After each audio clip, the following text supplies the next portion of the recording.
Sa huling survey ng Okta Research sa buwan ng April 2024, bahagyang bumaba ang trust rating ni PBBM samantalang si Inday Lustay Duterte ay tumaas. Teka, something fishy is going on. Bakit ko nasabi?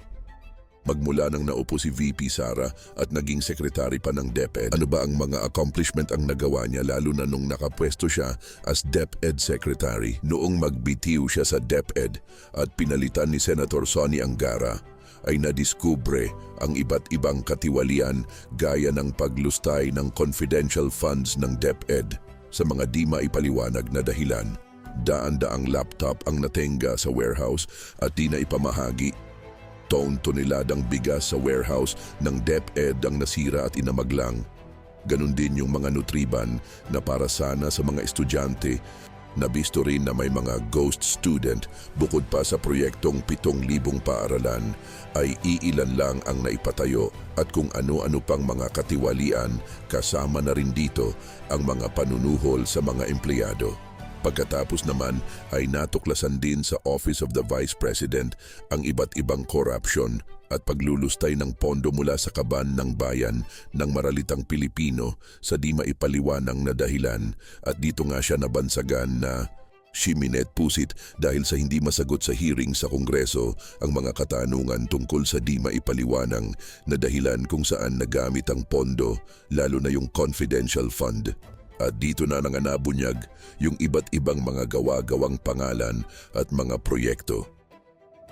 Bukod pa dyan ay kontrobersyal din yung mga binitiwan niyang salita tungkol sa pagpugot at planong pagkitil sa buhay ni PBBM, F. Eliza at Speaker Martin Romualdez. Kasama na dyan ang paghikayat sa mamayan na pabagsakin ang administrasyon at marami pang kabugukang ginawa si VP Sara hanggang sa kasalukuyan. Sa tingin nyo mga kababayan, meron bang dahilan para tumaas ang kanyang rating? Ibig sabihin, yung mga surveys na ginawa ay malamang pakanayan ng mga demonyong DDS. Samantalang si Pangulong Ferdinand Marcos Jr. ay walang ginawa kundi magtrabaho ng magtrabaho para matugunan ang pangangailangan ng bawat Pilipino at lalo pang pataasin ang ekonomiya ng bansa. Lalo na yung mga magsasaka na nabigyan ng mga sariling lupa, paglansag sa mga krimen at iligal na aktibidad. Pagbigay ng tulong sa rebelding, nagbalik loob sa gobyerno at marami pang ibang accomplishment. Tapos pagdating sa trust rating, bumaba ng ilang porsyento. Sa tingin nyo mga minamahal kong kababayan, deserve ba ng ating Pangulo ang ganito? Samantalang ang balasubas at balahurang kurimaw na Vice President ay mataas ang trust rating matapos laitin ang 20 pesos na bigas na pinaghirapan ng ating mga magigiting na magsasaka. Ano sa tingin nyo?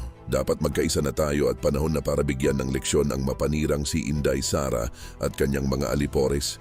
Love lang mga minamahal, walang hate. Peace.